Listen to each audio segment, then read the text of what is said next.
listening to the Beer and Eggs podcast. My name is Jessica, and I'm here with my husband, Ryan. Hello. How are you doing today, Ryan? I am doing great today. Good. It is the weekend. Mm-hmm. We have a sick child at home. Yeah. So we literally did nothing today. It was nice, actually. Yeah. Yeah, Ryan's weekend starts on Sunday because he works Saturdays. Yeah.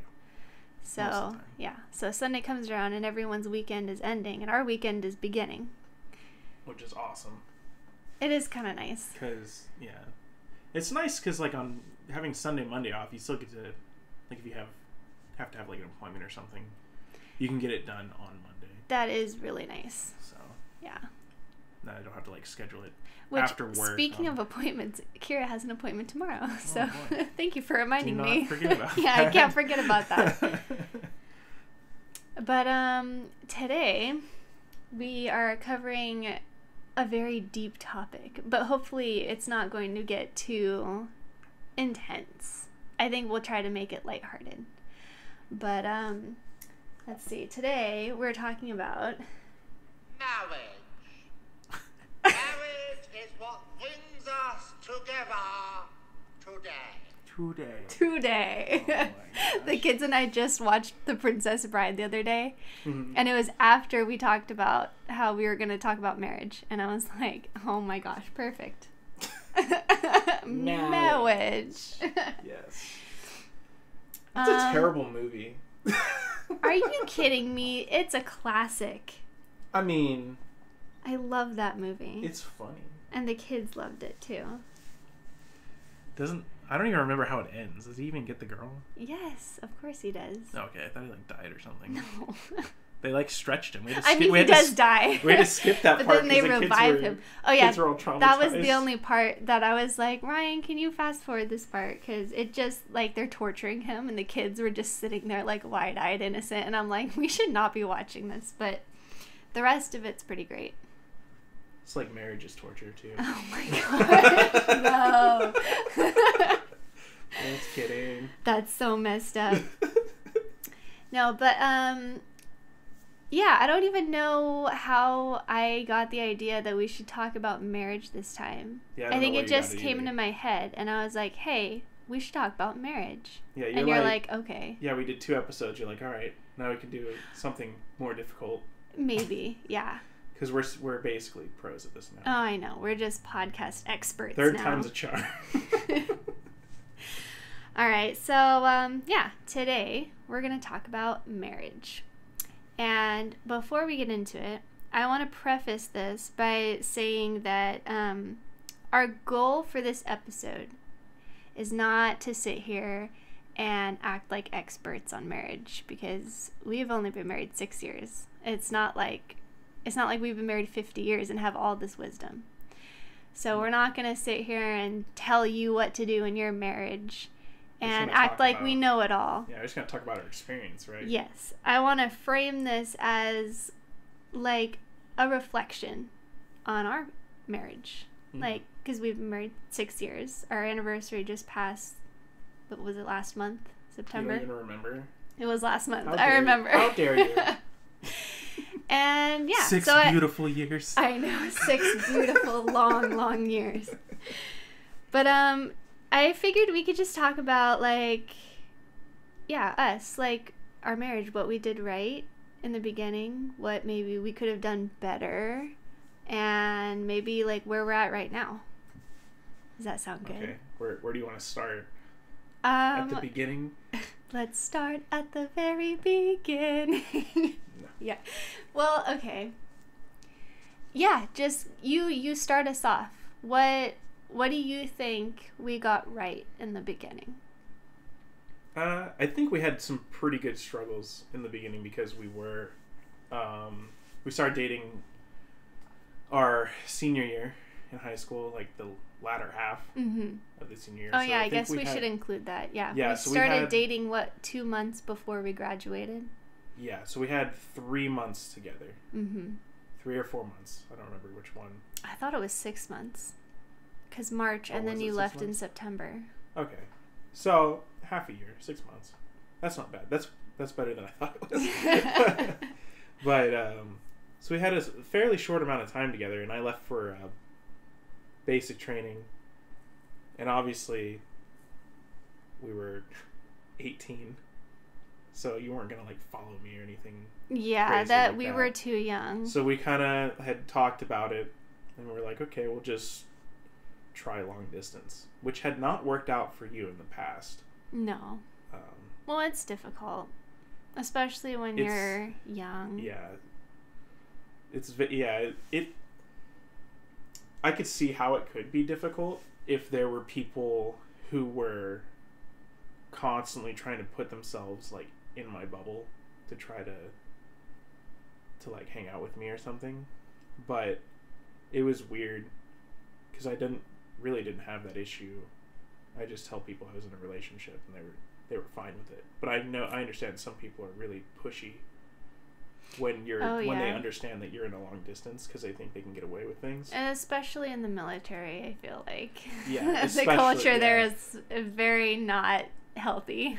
I think there was enough like other distraction or other people, I guess, available for that to go around that it was never an issue of like someone being pushy with me. So like that never was really tested. Oh, well, I mean, that's good. That's good to hear. Yeah, it was Providence, obviously. Mm-hmm.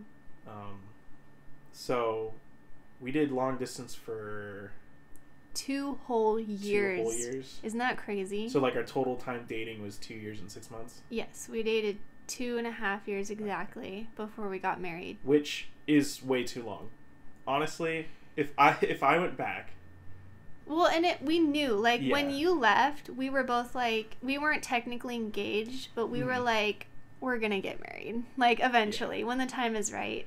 It caused a lot of problems, though, whenever I would come home. Just trying to remain, like, godly and pure and not do anything wrong. And obviously, we had our struggles with that. Yeah. But waiting so long to just pull the trigger on that was, I think kind of a mistake. It was caution. It was good and it was bad. Yeah. In like different ways. So like, obviously, I was very immature. We only got married at 20. So like, yeah, we were still really naive and experienced in life. So I don't think it was bad for us necessarily to wait in that sense, but also long engagements aren't a good idea. Well, yeah, I guess that's subjective too, I guess. Well, okay. But, I don't think so. Yeah, but the bigger issue was that I was putting the brakes on, I think, because everyone around us was saying, you're too young, you're too young, you're too young. Oh, I remember that, yeah. And so I was trying to go along with the wishes of, my family and the people that I respect in my family and really take my time. And basically the outcome of it is that some of them were like, okay, it's been long enough. But some of them they never were going to be happy with me being married in my 20s. So they're going to say it's too early. What, till I'm 26? I'm 26 now. You know what I mean? Yeah. So it once that realization came, I had less reasons to not get engaged once I figured that out. But your dad actually told me no. Oh, yeah. I forgot about that. Well, it's not because he didn't like you. He said, I think you guys are too young. Yeah, same thing. Too young. This was the same year that stupid song came out, the Rude song. Yes. Why You Gotta Be So Rude. And, oh my gosh, it was terrible. That gave you so much anxiety. Yeah, I had to turn off the radio that song. Well, because it was like... Because you respected what my dad had said. You were like, yeah. I get it. Like, we're young. And, like, you didn't see it as, like, oh, why can't you let me marry your daughter? You were like, no, I understand, sir. Like... Well, I wasn't sure. Well, the funny part is that I heard this conversation. Because you called him and he put you on speakerphone. And my whole family was there listening. Yeah. It was great. That's super cringe. But, yeah, so I was trying to figure out, like, where to go from there. And so I was like, just have a really long engagement. then if he doesn't object to whatever date we set, then I'll take that as his blessing, basically, was my thought process. And he didn't object. We were engaged for, what, a year? We were engaged for a year and a half. A year and a half. Mm-hmm. Like, officially, you know. Okay. So, yeah, long engagement. But I think it was worth it to appease and honor certain people's wishes that Well, I remember talking with my dad about it shortly after you did ask me. We talked about it, me and you. And then I went to him and I told him, hey, Ryan, pop the question, just letting you know. And I'm like, but we are probably thinking like September of 2015. And he's like, okay. He's like, you know, that sounds smart. And I'm like, yay. I guess that's his way of being like, sure, okay, go for it. her dad's really quiet most of the time, unless you really get him on some subject about cars or something. But he has few words, you know. A man of few words. Yes. Really, really great guy, but yeah, just intimidating. Very tall and intimidating. It's so funny, yeah. He can be very intimidating, and I don't think he tries to come across that way. Because he's usually pretty, like, nice and gentle. Oh, yeah. It's just he is very tall. Yeah. He's got, like, that presence. Yeah. But, yeah. So by the time we did end up getting married, so I want to fast forward a little bit. Yeah. To our actual marriage, right? All right. So the first year of marriage, we get hitched. I moved from California to Idaho, where you're stationed, because you're in the Air Force, like you said. And I want to hopefully go over a few things that I think we did really well before I get into, like, some of the stuff that we didn't. You're jumping to... I'm jumping to, we're married. We're in Mountain Home, Idaho. Can we briefly talk about the message that was given to us that was, like, that the pastor preached at our wedding? Oh, well, I'm going to get into that. You are? This okay. kind of ties in. All right. Yeah.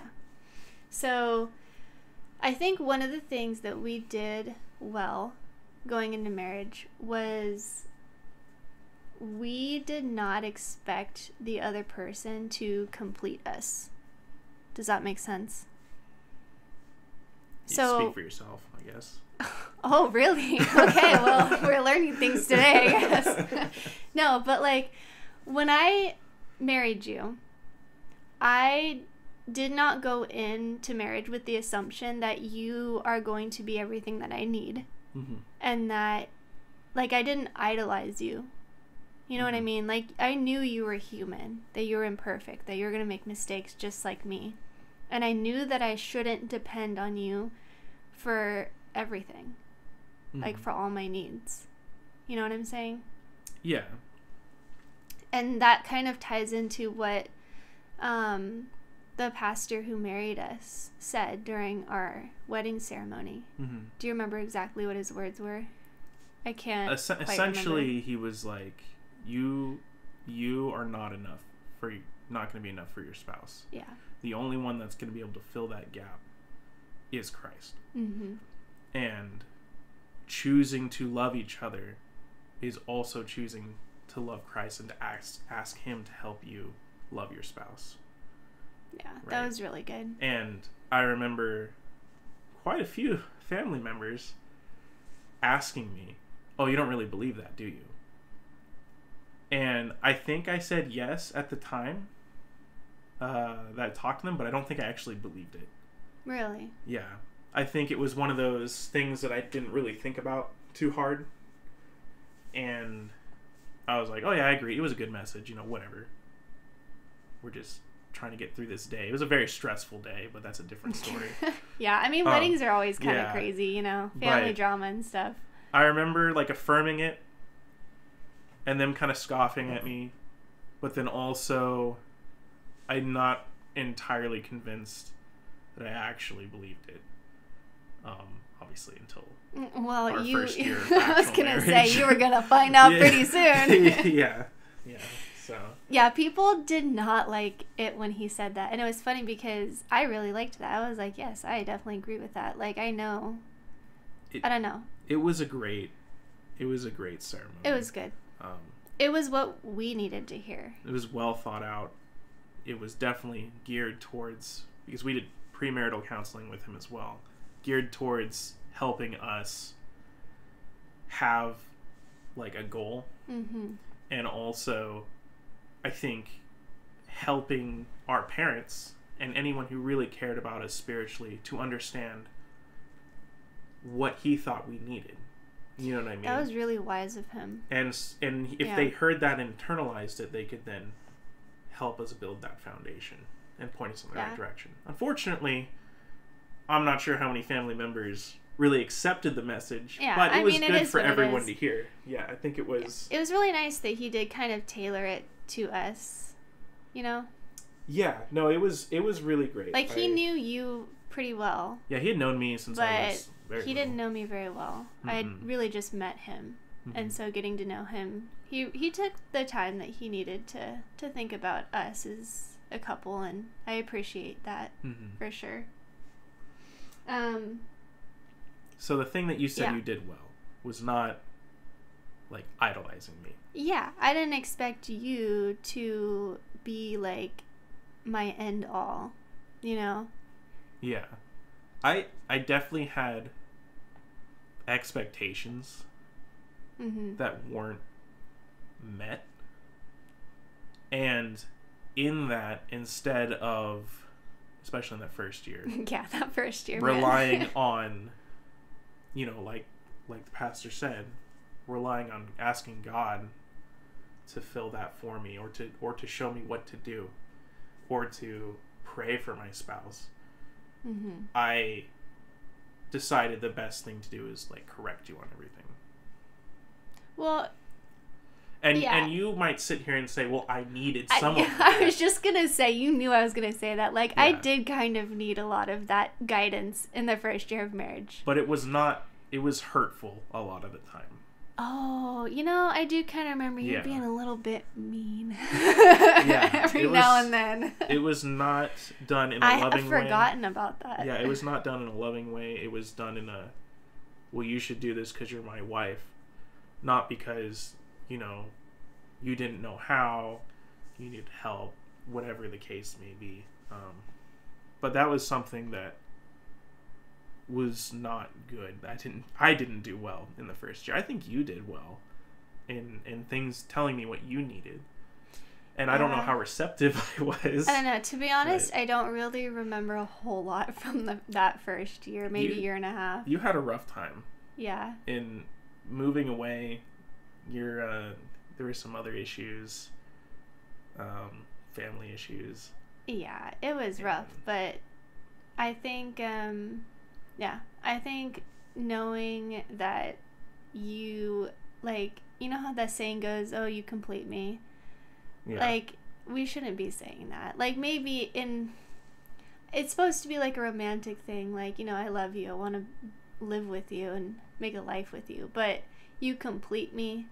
Like, I don't need another broken person to complete me, because we're all broken people. I could see the other side of that, though, and just be like, you're one flesh, so, like, you are a new thing. Sure. And maybe that's the stance you should take, right? You are a new thing, and you should grow together. Yeah. And that's the part you should focus on, and not necessarily like, oh yes, whenever I feel bad, I just go and vent to my wife, and magically it's all better. Yeah. And it's like, that's not how it works at all. Maybe she's also having a bad day, and then we're both just miserable. Well, that kind of gets into my next point. The next thing I think that we did well that first year was we went into marriage thinking of it as we are a team. Mm-hmm. Right? Mm-hmm. Or, I mean, I can only speak for myself, I guess. No, I can. But, like, I married you, Ryan, obviously because I love you. But because when we started dating, I knew that I could build a life with you. Mm-hmm. Like, we work well together. Marriage is a partnership. Mm-hmm. You know, like, we're building a family. We're building a home. And so somehow, I don't know how, by the grace of God, I knew that even in my naivety, I knew that I needed to choose a man that would be a teammate with me. Mm-hmm. You know? What do you think about that? Yeah, I think me and the pastor talked about this too, but you especially needed someone based on his understanding of, because he made us take like these long personality tests. Yeah, do we want to talk about that? Yeah. So he made us take personality tests for our premarital counseling, and we took them, and then we met with him, and he just goes, Jessica, are you okay? And I was like, I think so. I don't know. Yeah. And he's like, I'm so glad that you found Ryan, because Ryan's not going to take advantage of you. He's going to guide you well. And I'm like, okay, great. Yeah, Jessica's very gullible. Oh, thanks. So at the time, I wouldn't say so much. Maybe a little bit. But at the time, like, I think you really needed someone who could not only be a teammate with you, but make sure that that person was actually thinking about your best interests in the direction that you're headed.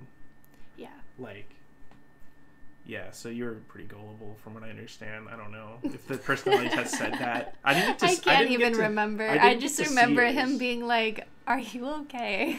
Yeah. So that was interesting. But and that's what was so hard, I think, about me having expectations, because I could get you to do certain things around the house, right, for the wrong reasons. Mm-hmm. And if I was rude about it, you wouldn't even fight back. You would just be like, okay.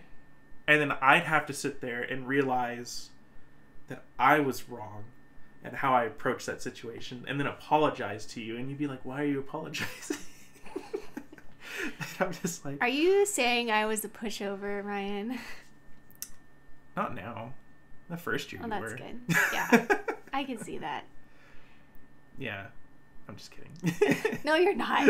Don't even try. The first year, it's first okay. year is I know. Filled with homesickness and just, because I basically just pulled you over to Idaho. Well, yes. And you'd never been away from home. I didn't know how to be an adult, if that makes sense. Yeah, she didn't know how to cook anything. I didn't know how to cook. Like, I remember struggling. Like, it was a struggle for me to even like do the dishes. Yeah. You know, just like basic things, like to take care of myself. Well, yeah, she I remember one time you'd be like, how do I like clean off stuff that's stuck on a plate? Yeah, I was like, how do I do this, Ryan? Help me. You gotta like let it soak for a minute, you know? And then I was like, whoa, it's magic. Yeah, but like cooking was difficult. Well, and then holding down a job too. I did do very well, but like, I think that year, because we got pregnant with Keegan, I think we had been married 7 months when we found out we were pregnant with Keegan. Yeah, that's how we thought we were gonna solve our.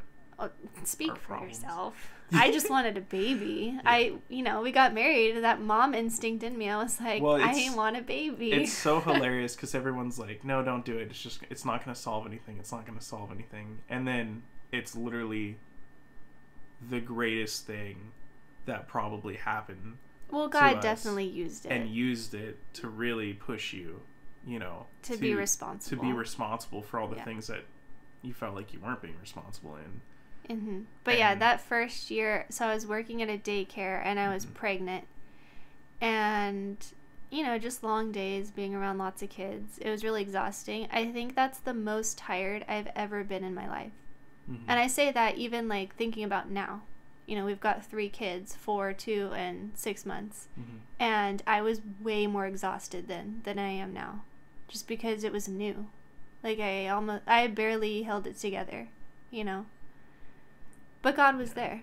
Yeah, that whole first year was just a year of exhaustion. Yeah, it was just tiring. Just because you're settling into, like, adulthood.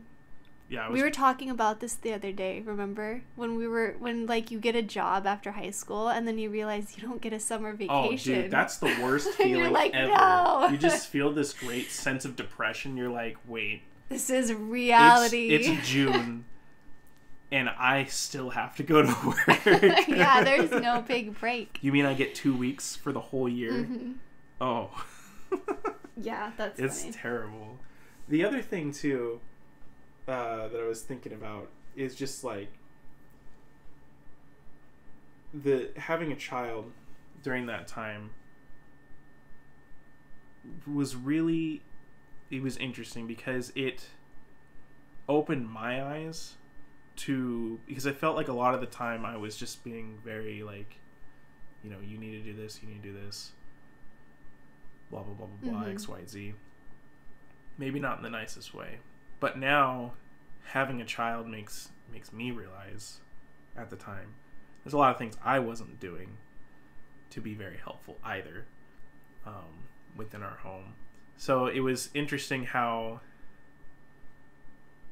not well, like, established we were in our roles. In our roles. Yeah, we didn't know what we were And really how supposed to do. Like a child really made that easy. It did, didn't it? Yeah, like, just pointed us in the right direction. I'm gonna do this because you're doing that. Well, I've got to go take care of the dishes now because you're, you know, dealing with crying Keegan. Yeah, and one, he just wanted me to, you Oh, know, yeah. because I'm the mom. So at that he did stage, not it was like me at all. You would just cry and cry and cry, and I was working pretty terrible hours. Yeah, what was your schedule? You were on a day shift one week and then a night shift the next week. Yeah. And it was just back and forth, back and forth. Yeah. Yeah. And then sometimes that was pretty crazy. It just wasn't, because you were also working. Yes. So we didn't even see each other sometimes for like a whole week. Yeah, you know, I forgot how much we really didn't see each other. Yeah. Because I was working. Like, unless you stayed up till like after midnight. Yeah. On the Well, night I mean, shift. which I probably did. most I of the remember time doing you most did, of the time, but- staying up. Yeah. And But, it yeah. shows you also, like, a lot of the time that we were spending on things, like, before having a kid. So Yeah. Yeah. And just how much time we were wasting on Lots of television. wasted time. I think part of that is just maturity, too. You know? Yeah. Like, we were still kind of, even if we were 20, we were still kind of childish. Well, yeah. Like, we just wanted, like, we went to work, we did the responsible thing, but then we'd come home and we're like, we just want to play. Like, you know? Yeah, play video games or Watch TV. Gosh, I watched so much TV. Like, just, like, stupid stuff. I remember, like, Dancing with the Stars. You really enjoyed that show, though. I did enjoy it. The Voice was better. I still like The Voice sometimes. But now I don't even really watch TV now. But I guess that's because I have more to do. Yeah, there's definitely more going on now than before kids. But yeah, so I guess we can segue into what I think, or what you think. You could go first, probably. What we could have done better. I think we already talked about some things, but if you Yeah. can think of just a few bullet points of, like, what could we have done better? Being kind from my end was definitely something that I have been getting better about as we move farther into marriage. Mm-hmm. I think the first, like, year or two was not great with that. Yeah, you know, I will confirm that for sure. Yeah. I'm just now realizing when you're saying this that you have become so much more patient than you were in the beginning. Yeah. You've really built. You really have. You've built the patience muscle. Up, Yes, I you know have. what I mean? I've helped you strengthen it over the Yes. years. Yes. That. And wait, what else? Do you want me to say my thing?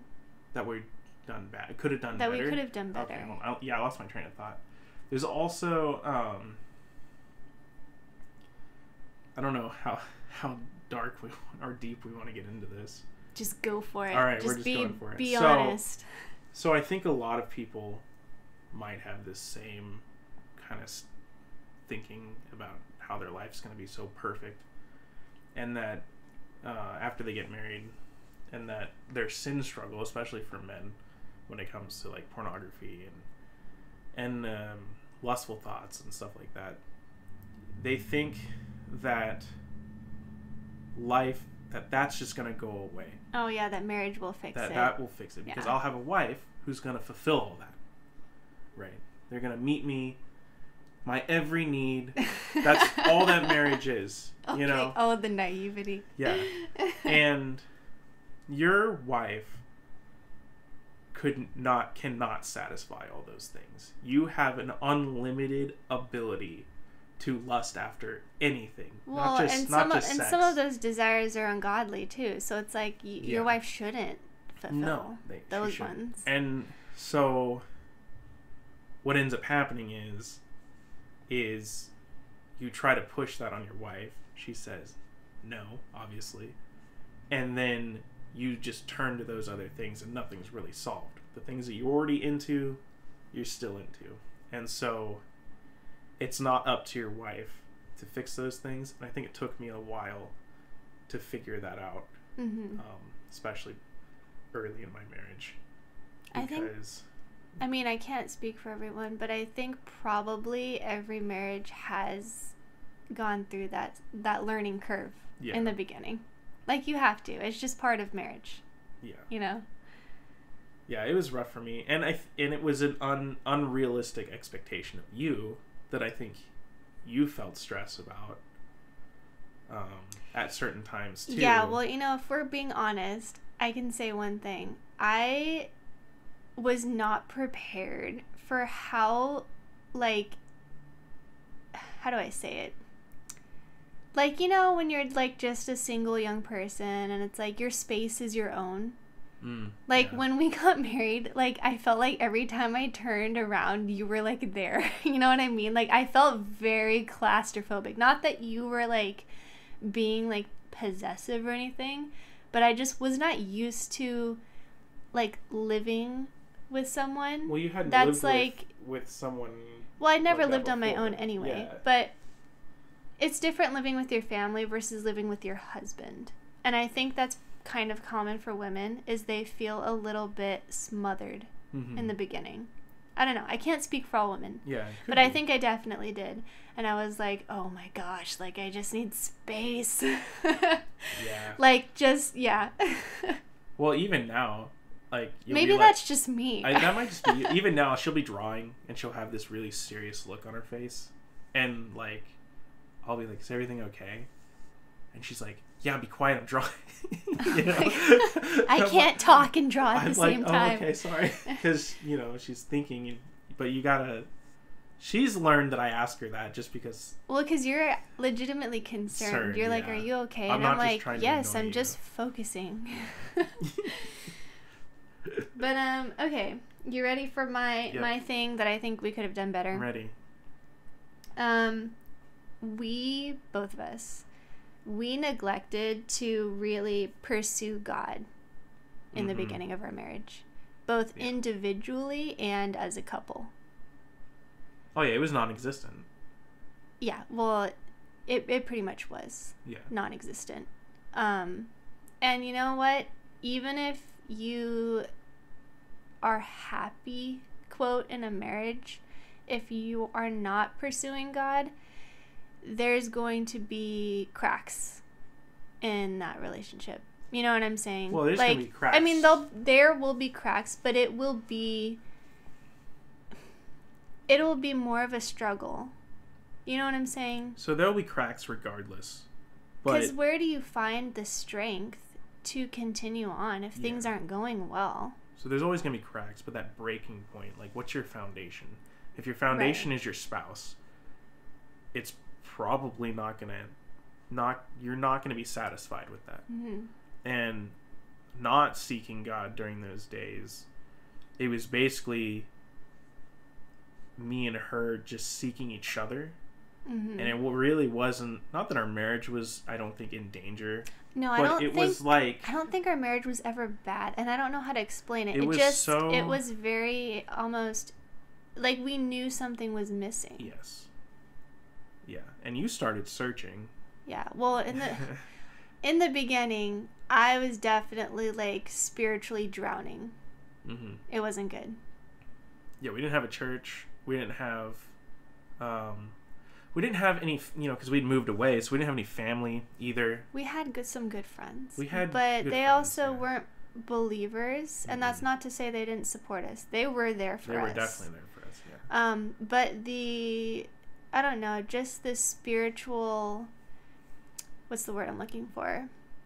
Nurturing and love that you get from other people who love the Lord. It's just different. It like meets the deeper needs. I think it hit you harder than it hit me because I had already been on my own for, a year and a half? Mm-hmm.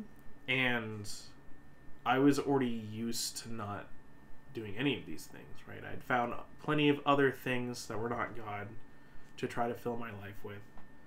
And being a believer as a child, as soon as I left that sphere of influence, I kind of just was drowning, like you said. That's a good way to put it.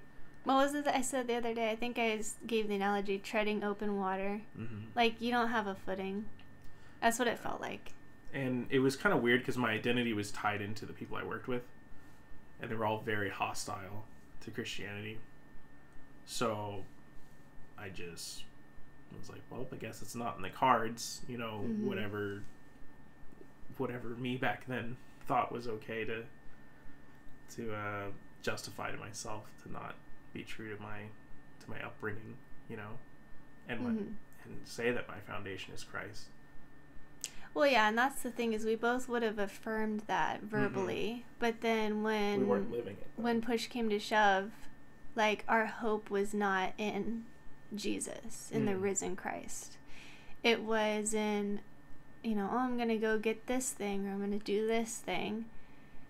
Or at least in my mind, like in my heart, that's where I was, is just grasping at anything, right? I think I was in full rebellion, because when you started searching, I was 100% against it.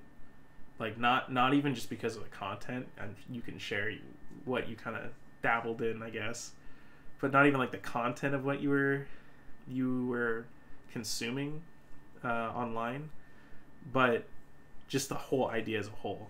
Mm-hmm. I legitimately think that during that time, I thought that you needed to worship me. Oh, interesting. Yeah. And you searching for someone else to worship was a threat. Wow, that's fascinating, Ryan. I'm just now hearing this. Yeah. So my hostility to that was not, it was somehow me thinking I was like going to lose you to Christianity or something, because that's how far gone I was at that point. I was like, I'd be happy to just say I'm a Christian, never be involved in a church, not be involved in the Word. Probably hadn't prayed in years at that point. No spiritual fruit. Nothing. Zero. Yeah. Full rebellion. Just, oh, now I've got this wife. Thank you, God, for my wife. But she can't serve you because she needs to serve me. My goodness. Yeah, it was pretty terrible. Ooh. Wow. Yeah. Well, yeah, God is really gracious. He has been so good to us. Because, okay, so do you want me to get into it a little bit? Yeah. Maybe just really quickly. So, yeah, I started feeling like, I don't know, life just was getting really monotonous. That word kept coming to my mind. If you know what I mean? Like, just the same thing over and over. And I started thinking to myself, like, why am I doing this? Like, why am I doing this marriage thing? Because this is hard. And, parenthood, which maybe we can get into in another episode. Parenthood is hard. Yes. And, I mean, if I was being honest with myself, it seemed like I could be having a lot more fun doing something else besides this family thing, right? Yeah. Working this weird job with a bunch of screaming kids on this Air Force base, hundreds of miles away from my family. I'm like, why am I doing this? Is this why you had all those different ideas of, like, business ideas? Yeah, I was always searching for something greater. Mm-hmm. Like a deeper meaning. Like I needed motivation to do what I was doing, because I'm like, if this is all for nothing, why am I doing it? I might as well just go have fun, quote, you know? Whatever that whatever that was. That I didn't even know what that would be, but I knew I wasn't having fun then, being a wife and a mom, you know? Yeah. It had its good points, but so I began searching. Of course, I got super into the New Age, like witchcraft and all of that. It's really enticing. Yeah. It is very enticing because it offers you a false sense of control. But yeah, anyway, in a roundabout long way. So that's when things got, I think, really dark in our house. Nothing bad happened, but it felt so oppressive and heavy. And like, there's a lot of evil, separation between us too at that point in time. I think I was checked out. You were doing your own thing, and I was happy that you were like, you know what I mean? I was not interested. Yeah. But then, and there was a lot of I was having health issues at the time too. Oh yeah, he had like 2 back surgeries, and yeah, there's a lot of pain meds, and drinking was an issue for me at the time, and just pretty dark. Like, it was dark. If I was there, nothing specifically like bad happened. It was just the climate of our home was very depressing. Super depressing. Yeah. But then, but God drew me to himself, and I ended up coming to the Lord, like for real. And that's when, everything changed, because it's like all of a sudden now I have a purpose for doing these monotonous things. I have a goal that is glorious and eternal. And I can have, I can be fulfilled as a wife and a mom because I'm already fulfilled in Christ. And he has satisfied all of those longings. So it really, like, it's just fascinating, right? How, like, God designs, how he did design marriage to be. Like, whether you like it or not, marriage was designed by God to glorify him. Yeah. And I'm not saying you can't have a good marriage if you're not a Christian, but man, it really falls into place when you know the Lord, right? It's just crazy. Yeah. After, I think you were saved, and my health started, or my back at least started improving, and looking back on all that, when it talks, when you hear people suffering well, I did not suffer well at all. It was not good. And so I think a lot of the darkness that had crept into my life was definitely self-propelled, like, and then, it just continues in a downward spiral, all these different things happening. I was not interested in really being a father either. For the first year of my son's life, I was interested in not being in pain. Yeah. Well, so, it was very, very distracting. Yeah. But coming out of that, I remember you were like, we need to go to church. Oh, yes. Because, like, that's just... I can't speak for everyone, but when I got saved, it was like, I need to go be with my brothers and sisters. Like, that's who I am. That's where God wants me. And it's just instinctive. So I was like, we're going to find a church. Yeah.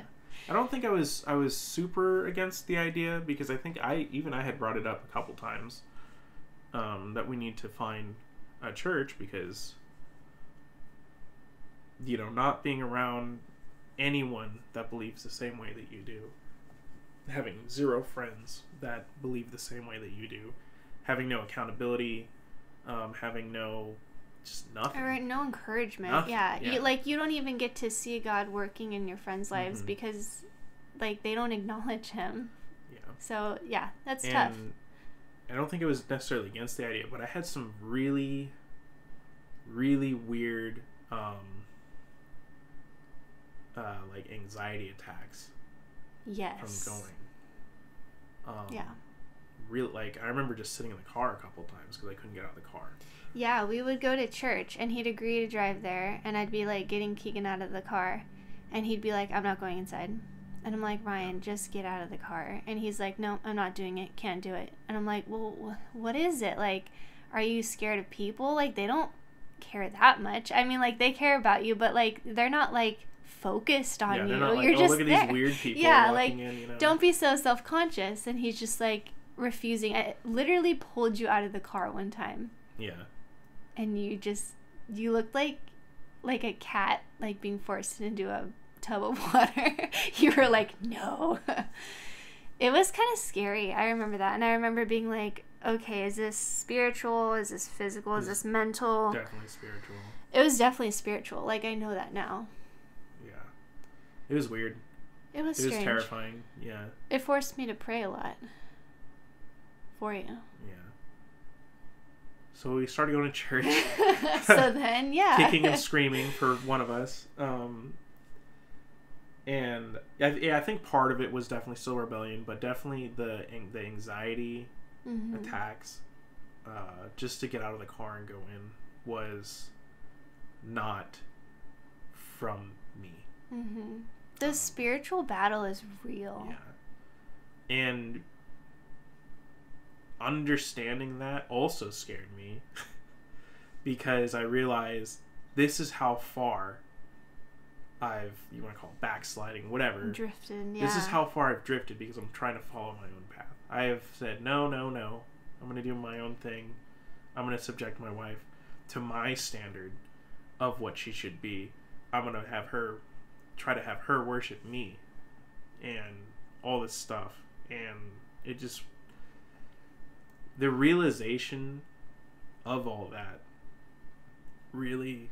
It was slow, right? Yeah. It was slow and sweet, and God really was patient with you and me. Yeah. It was a big realization, I think, that happened fairly quickly, but, like, actually changing attitudes, perspectives, and actions was a very slow turn. And that was frustrating in its own way, because once you realize you're wrong and you repent of it,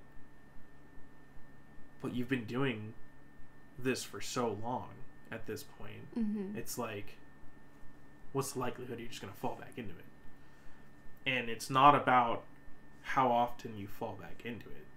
It's how you get back up and say, and pray, ask forgiveness, pray for strength from God over and over and over and over again. And yeah, what is it that our friend Janet always says? Don't just repent and then resolve to do better. Repent and rejoice, because Christ did obey in your place. And so you are free now to, not condemn yourself all over again. Yeah. You are free to get back up. Yeah, you're free to and get back up. And to ask God to help you again. And to obey in His strength. Over and over and over again. And so that brings us to... Yeah, and then we moved to Kodiak. And then we moved here. And I think... oh, that was such providence. Leaving that place behind was just, like, the best thing ever. Like, I don't know how to explain it. There's so much wrapped up in my identity and being in the military, and so much pride and expectation of how I was to act at work, and what I had made, this image I had made of myself at work to act, that I didn't leave myself. I'm trying to figure out how to word this. Like, if I was to act like a Christian at my job, in Idaho, everyone would have been shocked. They'd have lost their minds. Because that's not what I was. Yeah. And we had a really good conversation with one of my coworkers before he left, where we witnessed to him, Mark. Yeah. Yeah. And that moment was a learning moment too, because I realized how little I knew about what I claimed to believe. And that poor guy, he's so smart.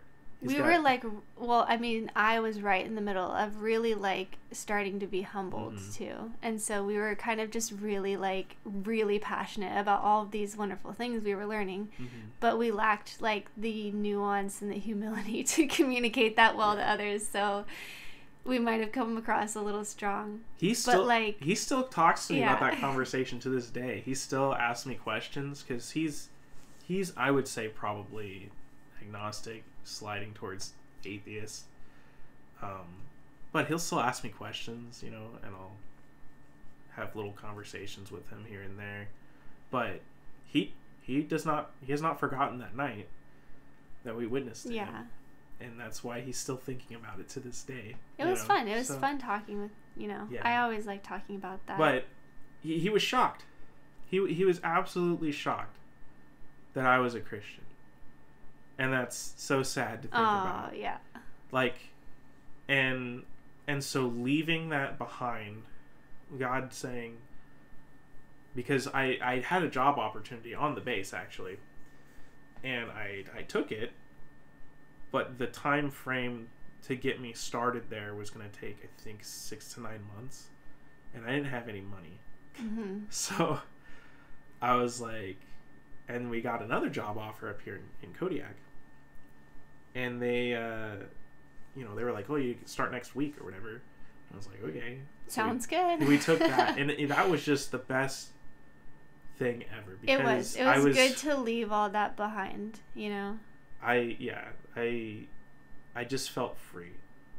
Like, I can really work on understanding what I believe in a non-hostile environment too, as well, because where I work now, it's not a big deal. Yeah, not like it was before. Where in the military, all of your relationships are tied at work and out of work.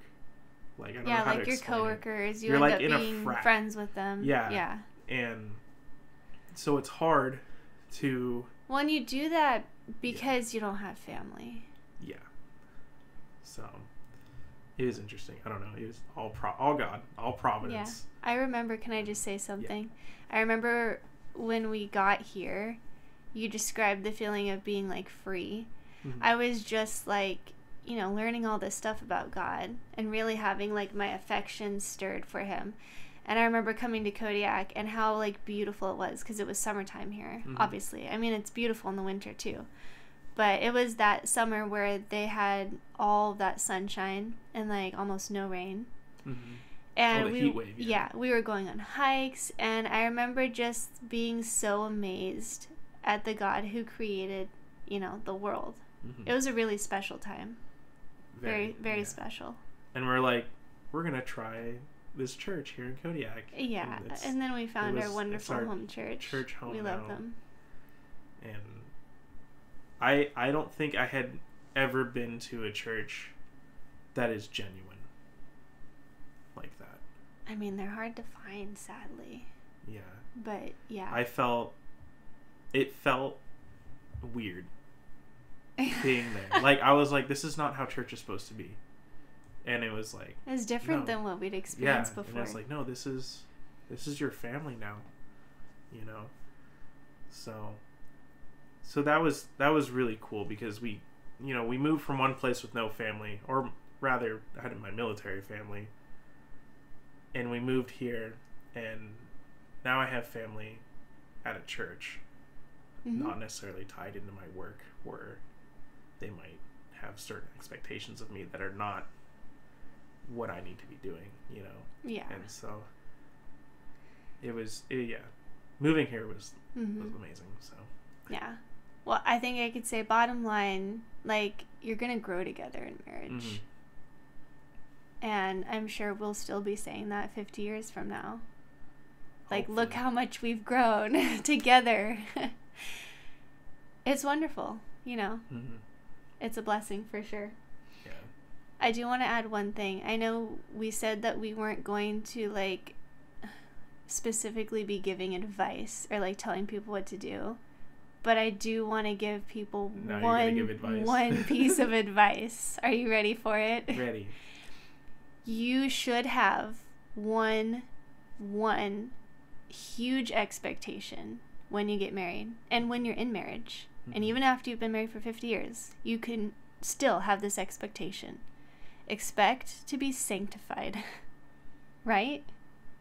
Yeah, expect to be sanctified. Yeah. If you belong to the Lord and you find yourself in a marriage, mm-hmm. regardless of whether the other person believes or not, God will use that marriage to sanctify you and make you more like Jesus. Mm-hmm. And that could be painful, like we've talked about. Could get dark. But, you know, God is using that to prepare you for eternal glory. That's how wonderful marriage is, even if it looks dark sometimes. Mm-hmm. Yeah. The only advice that everyone should have for everything is seek God. Yeah. Because you can't do it. There's no way. You could be the most manly man on the planet who just absolutely knows everything about marriage. Like a PhD you could in read all the marriage books. PhD in marriage. Just like you could read all of the parenting books, but God's going to be the one to bring you through all those things, not those. Oh, yeah. Not that knowing things and being informed is wrong. That's not what I said. I said seek God. But really, like, yeah, seek the Lord. Mm-hmm. Seek God, and He will take care of you. Mm-hmm. And you'll be fine. You'll have everything that you need. Yep. In marriage, in life. Oh my goodness, we almost made it an hour. Yeah. We had a lot to say. It was a big topic. It is a big topic. We jumped from talking about like some random movies to like I know. Deep marriage topics. I know. We went from like, oh, what's your favorite movie? Or like, what's your least favorite movie? To like, oh, this crazy thing happened like a century ago. And now it's like marriage. Yeah. One of life's most deep and intimate relationships. Yeah. But yeah, that's we kind of just gave our testimonies, which is interesting. Well, I mean, isn't that basically like what it comes down to? Yeah. Your life, you know? Yeah. And the whole growing together. I mean, that's how who pushes us to grow together? Mm-hmm. It's God. And so our testimony, if my testimony is so tied into my marriage. Oh, yeah. With you, that there's no way I don't think I could separate the two at this point. And I think even when people are saved before they get married, that the marriage is still a huge part of their story. Of mm-hmm. course. Yeah. We were talking about betrothal earlier today, and I was curious. I've been thinking about that a little bit. Me and you? Yeah. Yeah. I was thinking about that a little bit, maybe a different topic for another day, but like I'm curious, like, what the differences would be and how those two people grow together as betrothed people. I wonder if it's similar. Because, like, a struggle would be finding love for someone that you didn't choose, right? Okay, well, I have a theory about that. You want to hear it? What? You choose to love people. Well, yeah. Sure, you can have, like, attraction and affection for people that just come naturally. You can have, like, chemistry, they call it, right? But love is a choice. Mm-hmm. Like, when I see someone like you, and I see, you know, a man that I could marry that would make a good husband, I choose to love you mm-hmm. and pour my affection into you. Right? Yeah. And of course, there's also some of it is just, you know, you naturally like each other. I think the standard as it is today is attraction is really what people are talking about, not necessarily love. Well, you shouldn't marry someone that you're not attracted to. That you find like repulsive. There should be some That of you that find there. repulsive? No, Yeah. I wouldn't suggest that. No. But yeah, you shouldn't have like attraction shouldn't be the guiding force in who you choose as a partner. Yeah. Well, and it doesn't last. Like, Oh, thanks. no, not like that.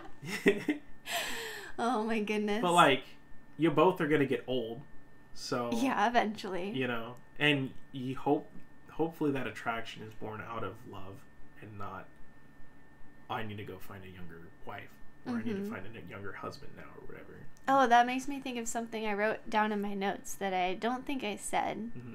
But yeah, I wouldn't approach marriage as this is going to make me happy. Did I already say that? I don't Does that know. make sense? So how do you think you should approach it? So, coming from a woman's perspective, right? God made the woman to help the man. Which is, and God made the man to work. And they both glorify God. So, I am supposed to help you on your mission. And together it becomes our mission. As a team. Like we were saying. And so we should be mission-minded as Christian couples. And it's not about, I'm doing this because it makes me happy. That's obviously, it's a hope, It right? is fulfilling. It is wonderful. I'm not saying your marriage should be void of happiness.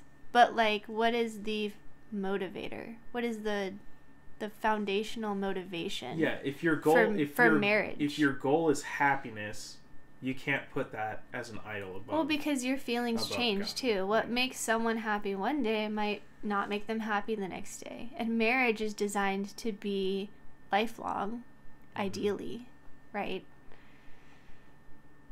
Yeah. Why did I step on your toes saying that? What?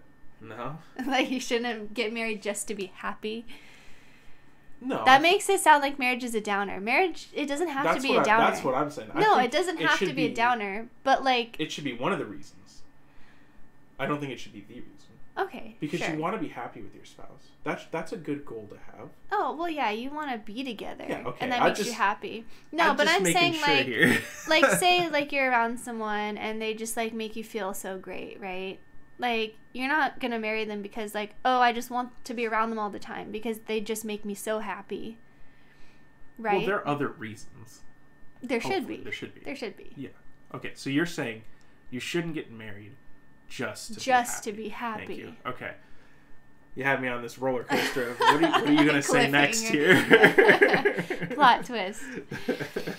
All right. Well, we just passed the 1 hour mark. I think we'll probably leave it there. Yeah. We can talk a lot if you guys haven't noticed. So this is why we're doing a podcast, so we can just... Because we love talking to each other.